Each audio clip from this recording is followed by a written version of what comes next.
눈에 띄는 사람이 있습니다.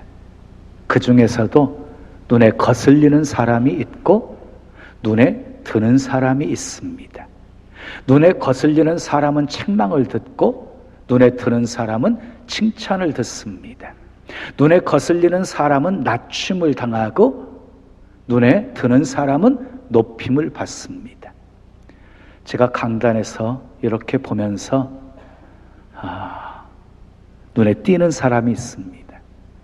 처음 오신 성도님들, 그리고 몇 주 안 보이다가 다시 얼굴 보이시는 분들 보면 너무 좋습니다.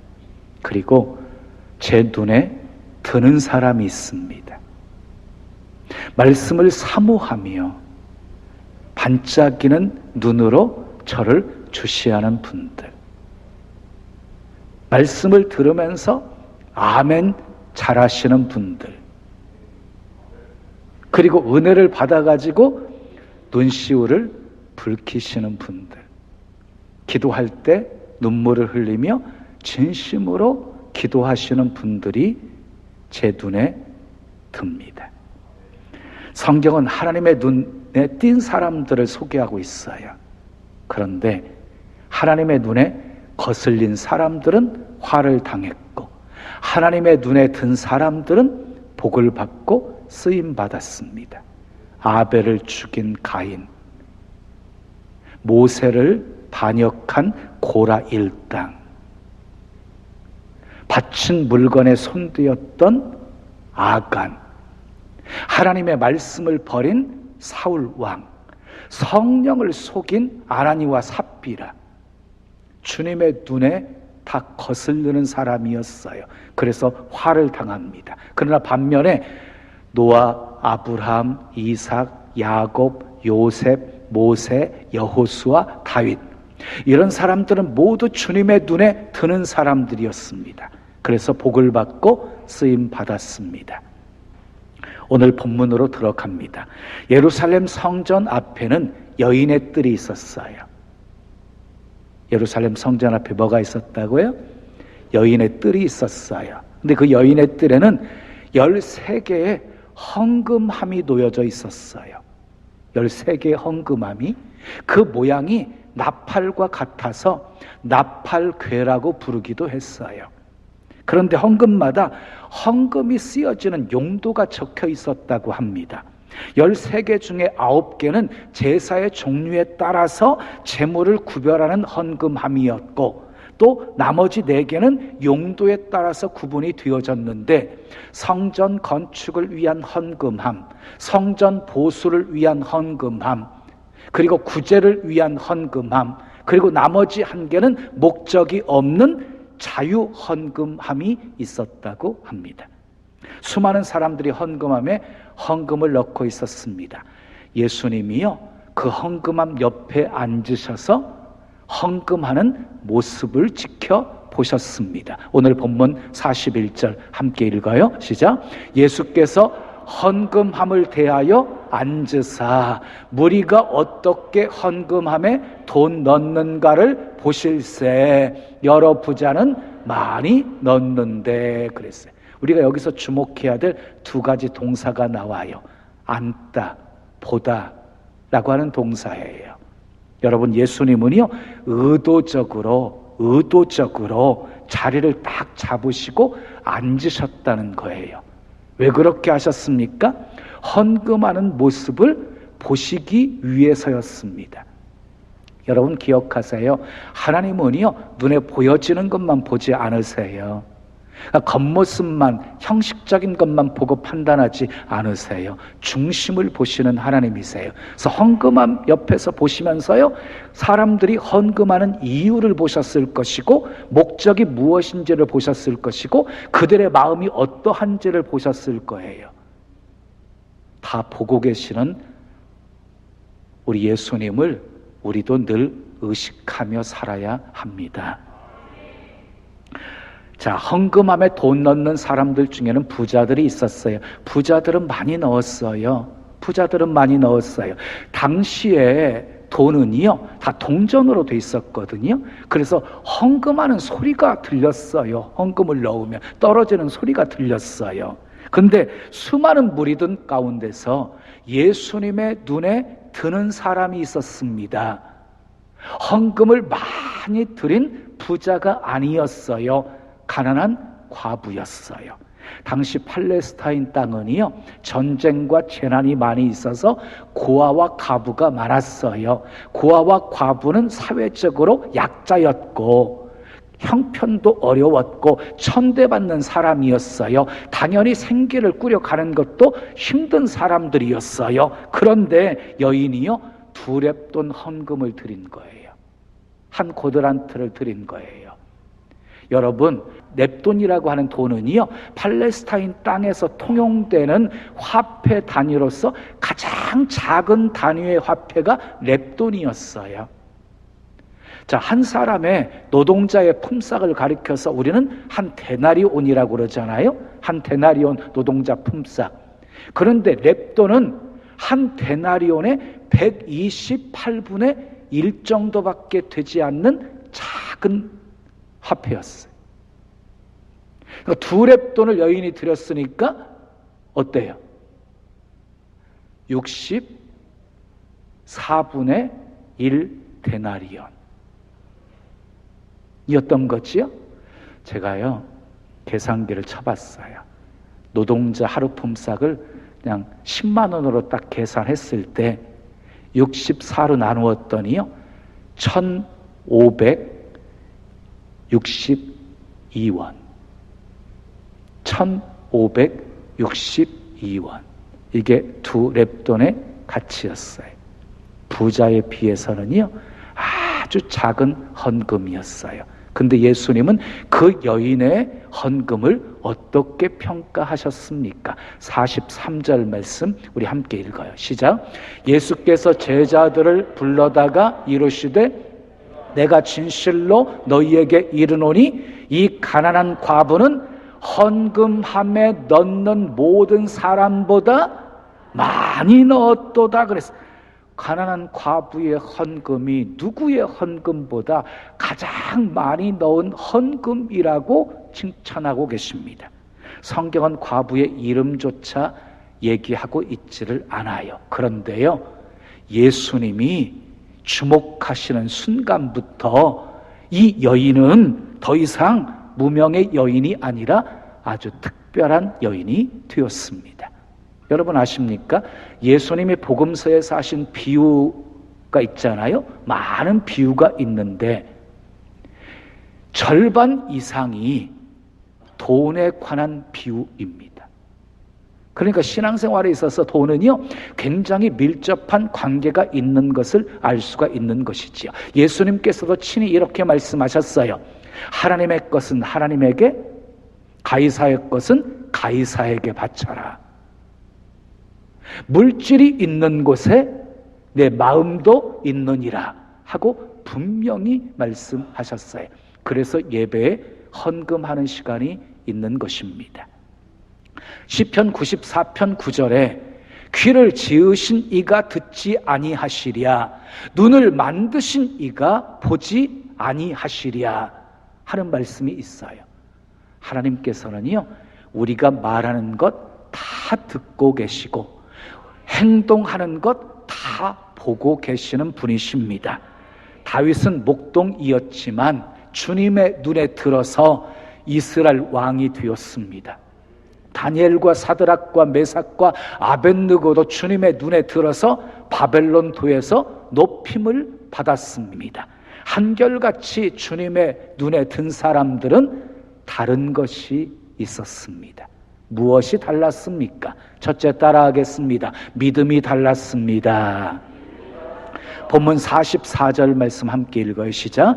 그들은 다 그 풍족한 중에서 넣었거니와 이 과부는 그 가난한 중에서 자기의 모든 소유 그 생활비 전부를 넣었느니라 하시니라. 남편이 돈을 벌어다 주어서 먹고 사는 여인이 아니었어요. 자기가 벌어서 먹고 사는 과부였어요. 사도 되고 안 사도 되는 옷값을 드린 것이 아니었어요. 먹어도 되고 안 먹어도 되는 과일값을 드린 것이 아니었어요. 꼭 필요한 생활비를 드렸어요. 그것도 일부만 드린 것이 아니라요, 전부를 드렸어요. 믿음으로 드렸어요. 그 믿음이 예수님의 눈에 들게 되어진 것이에요. 여러분, 헌금은요, 믿음 없으면 할 수 없는 것이 헌금이에요.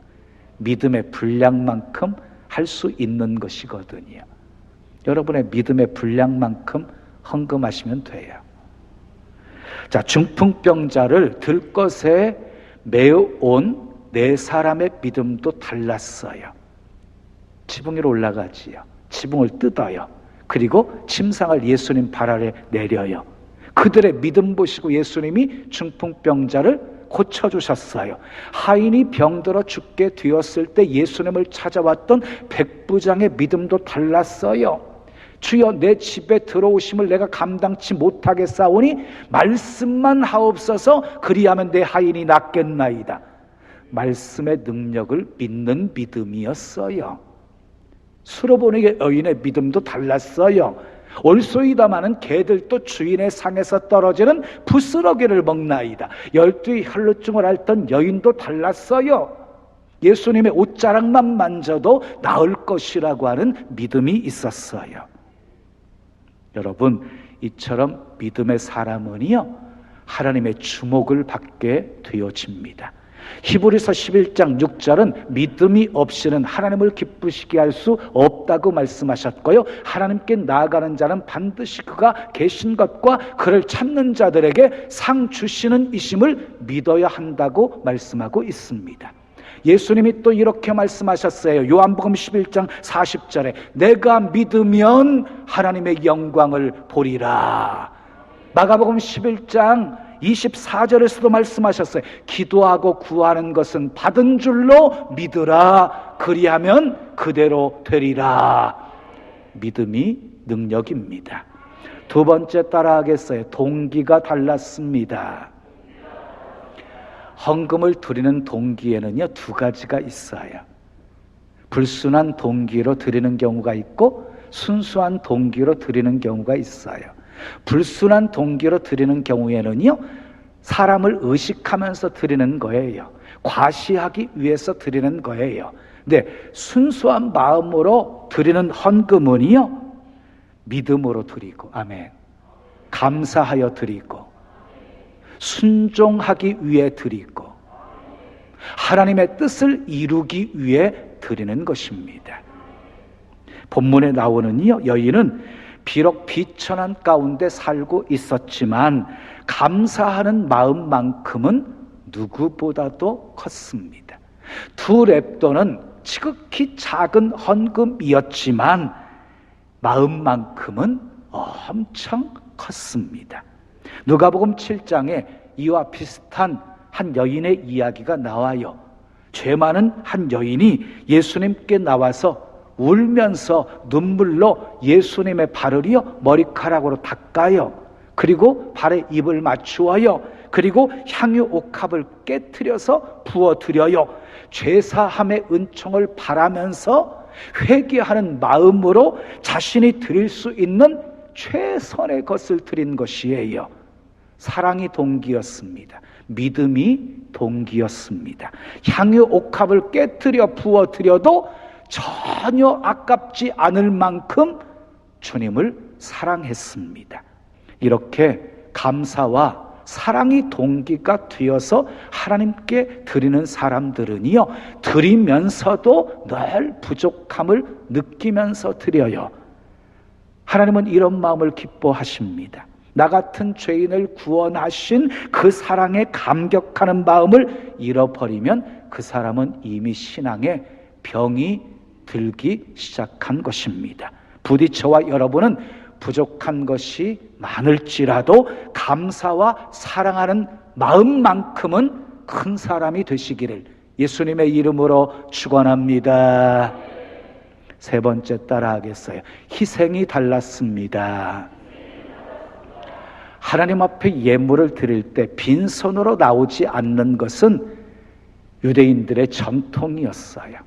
그것은 성경 말씀에 근거한 것이었어요. 신명기 16장 16절 17절에 1년에 3번 그 무교절과 칠칠절과 초막절에 내 하나님 여호와께서 택하신 곳에서 여호와를 배웁되 빈손으로 여호와를 배웁지 말고 각 사람이 내 하나님 여호와께서 주신 복을 따라 그 힘대로 드릴지니라 하고 말씀하셨어요. 여기 나오는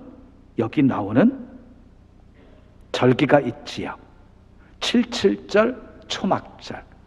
칠칠절과 초막절에서 맥주 감사절과 추수 감사절이 유래가 된 것입니다. 그래서 수많은 사람들이 헌금을 드린 거예요. 예수님은 헌금 드리는 모습을 보았고요. 그 수많은 사람들 중에서 여인의 헌금이 예수님 눈에 들게 된 것입니다. 뭐 때문이었어요? 희생 때문이었습니다.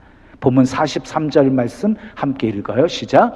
예수께서 제자들을 불러다가 이르시되 내가 진실로 너희에게 이르노니 이 가난한 과부는 헌금함에 넣는 모든 사람보다 많이 넣었도다. 그래서 예수님이 제자들을 불러 모시고 말씀하신 거예요. 수많은 사람보다 이 여인이 가장 많은 헌금을 드린 것이다 라고 칭찬하셨어요. 그 이유가 다음 구절에 나옵니다. 44절 말씀 함께 읽어요. 그들은 다 그 풍족한 중에서 넣었거니와 이 과부는 그 가난한 중에서 자기의 모든 소유 그 생활비 전부를 넣었느니라 하시니라. 다른 사람들은 풍족한 중에 넣었는데 이 여인은 가난한 중에 생활비 전부를 넣었기 때문이다 라고 말하고 있는 것이, 생활비 전부를 드린 것은 희생이었습니다. 큰 헌신이었습니다. 여러분, 헌금은 액수가 문제가 아닙니다. 그런데 흔히 많은 사람들이 사이즈 콤플렉스에 걸려 있습니다. 적어서 할 수 없다는 겁니다. 작아서 어렵다는 것입니다. 나중에 커지면 그때 헌신하겠다고 헌신을 미룹니다. 그러면 아무것도 할 수가 없는 것입니다. 비록 작은 것일지라도 그것을 드리는 헌신이 소중한 것입니다. 그런 사람이 나중에 큰 것도 헌신할 수 있는 것입니다. 여러분 기억하십시오. 하나님은 우리에게 최대를 요구하시는 것이 아니라 최선을 요구하시는 것입니다. 그러므로 예배 최선을 다하십시오. 아멘. 헌금에 최선을 다하십시오. 봉사에 최선을 다하십시오. 전도에 최선을 다하십시오. 최선을 다하는 그 모습을 우리 주님이 기뻐하십니다. 작아도 하나님을 기쁘시게 할 수 있어요. 작아도 하나님께 인정받을 수 있어요. 오병이어를 보세요. 그 기적의 역사는 작은 소년의 헌신으로 시작이 되어진 것이에요.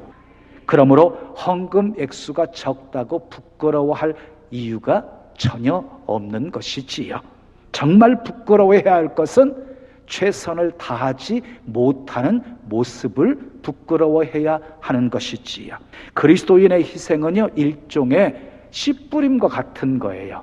자, 씨 뿌림은요, 땀 흘림이고 희생이지만 거기에는요, 열매가 약속되어 있는 것입니다. 이 비밀을 아는 사람은 결코 희생하는 것을 두려워하지 않습니다. 사도 바울은 씨 뿌림과 거둠에 대한 법칙을 이렇게 말씀하셨습니다. 적게 심는 자는 적게 거두고 많이 심는 자는 많이 거둔다.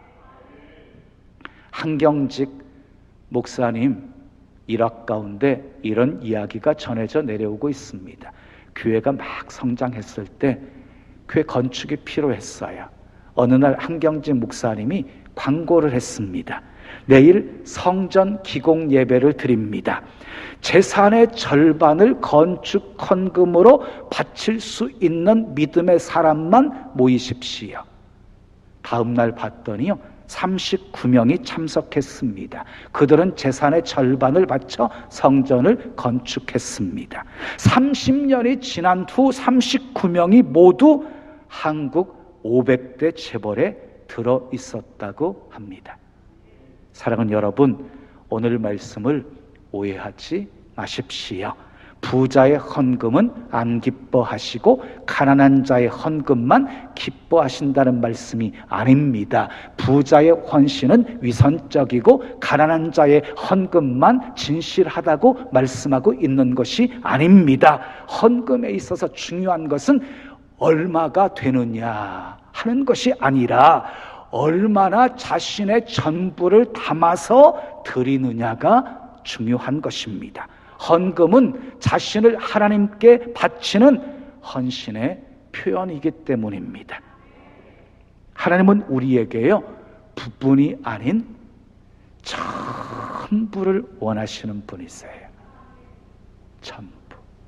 우리 삶의 주님은 일부가 아니라 전부가 되기를 원하시는 분이세요. 옛날 미국의 작은 마을교회 주일학교 예배 시간이었어요. 헌금하는 시간이 되었는데 한 아이가 그냥 눈을 감고만 있는 거예요. 선생님이 불러다가 물었어요. 그랬더니 이 아이가 헌금이 없어서 자기는 기도를 했대요. 그리고 이렇게 기도했다고 말했어요. 하나님, 저는 돈이 없어서 헌금을 드릴 수가 없어요. 하지만 제 마음을 드립니다. 내 생명을 드립니다. 이렇게 기도했다는 거예요. 그 말에 감동을 먹은 선생님이요, 이 지폐를 주면서 이거 바꾸어서 매 주일마다 헌금하거라. 그래서요, 지폐를 산돈으로 바꾸어서 주일마다 헌금하기 시작했어요. 몇 주 그렇게 헌금했는데요, 어느 주일날 다시 이 아이가 헌금하는 시간인데 눈을 감고 있는 거예요. 은근히 화가 난 선생님이 불러다가 왜 헌금하라고 돈을 주었는데 헌금하지 않았니? 라고 물었더니 이 소년이 이렇게 대답을 했어요. 선생님, 호주머니에 돈을 갖고 있다 보니까요, 먹을 것이 사 먹고 싶어가지고 견딜 수가 없어서 지난번에 한꺼번에 헌금했어요. 그 소년은 작은 것이지만 희생한 것입니다. 나중에 이 소년은 자라서 목사 선교사가 되어서 큰 헌신을 합니다.